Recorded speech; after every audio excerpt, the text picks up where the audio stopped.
Hello, good morning. I hope तुम्ही सगळे खूप छान आहात. सो कसा गेला तुमचा गुढीपाडवा नक्की मला कमेंटमध्ये कळवा.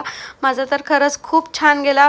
पूर्ण दिवस माझा असाच कामातच गेला आणि छान पुरणपोळी मस्त खाल्ली होती. तर दुपारची झोप म्हणजे बापरे, खरंच खूप असं सुख भेटतं असं वाटत होतं. सकाळी लवकर उठली होती, सगळी अंघोळ वगैरे करून झालं, आवरून झालं. स्वयंपाकाचा अर्ध काम माझं झालेलं होतं ऑलमोस्ट. इथे मी कणिक मळायला घेतलं होतं कारण की पुरणपोळी करायचं होतं. पुरण मी आदल्या दिवशीच करून ठेवलेलं होतं. छान रांगोळी वगैरे काढून घेतली. सगळ्यांचे फोनवर फोन चालू होते, गुढीपाडव्याच्या शुभेच्छा द्यायचं. त्यानंतर आंब्याचा रस काढला.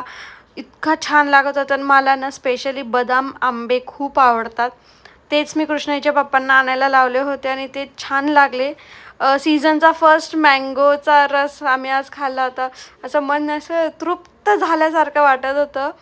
सो इथे कृष्णवी मस्त खेळत होती. तिचं पण उठून वगैरे आंघोळ वगैरे करून झाली होती. तिचा पण नाश्ता वगैरे झाला होता. मग आम्ही घेतली गुढी उभारायला. छान वाटत होतं कारण की कृष्णवी जशी जशी मोठी होते ना, तर तिच्यासोबत हे सण सेलिब्रेट करायचं, जे आपले महाराष्ट्रीयन सण आहे ते सेलिब्रेट करायचं ना, आनंदच असा वेगळा असतो की तिला आपण सांगतो असं, म्हणजे एक्सप्लेन करतो इन शॉर्ट आपण मुलांना की काय करतो काय नाही. तर ते छान वाटत होतं.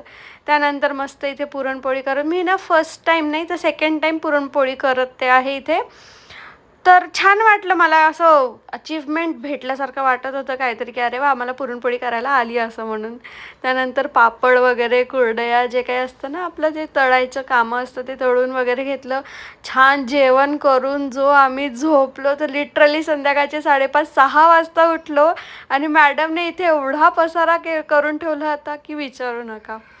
सो चला, भेटत राहू असंच नेक्स्ट व्हिडिओमध्ये. तोपर्यंत बाय.